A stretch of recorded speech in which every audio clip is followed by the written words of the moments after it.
మీరు కట్టే ప్రతి రూపాయి వడ్డీకే సరిపోతుందా? అసలు మొత్తం అస్సలు తగ్గట్లేదా? అయితే మీరు నెహెమ్యా చేసిన ఈ పని చేయాల్సిందే. చాలామంది క్రైస్తవులు అప్పు విషయంలో భయపడి కళ్ళు మూసుకుంటారు. కానీ నెహెమ్యా ఏం చేశాడో తెలుసా?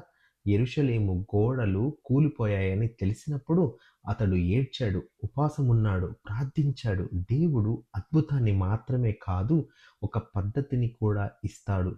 ఈ వారం మీరు చేయాల్సిన ఒక్కటే, మీ అప్పులన్నీ ఒక చోట రాయండి. క్రెడిట్ కార్డులు, పర్సనల్ లోన్లు, స్నేహితుల దగ్గర తీసుకున్న అప్పులు అన్నీ మీరు ఒక దగ్గర రాయండి. అప్పును చూసి పారిపోకండి. దాన్ని లెక్క కట్టండి. ఆ నెంబర్ చూసి భయపడవచ్చు. కానీ నిజాయితీగా దేవుని ముందు పెట్టండి.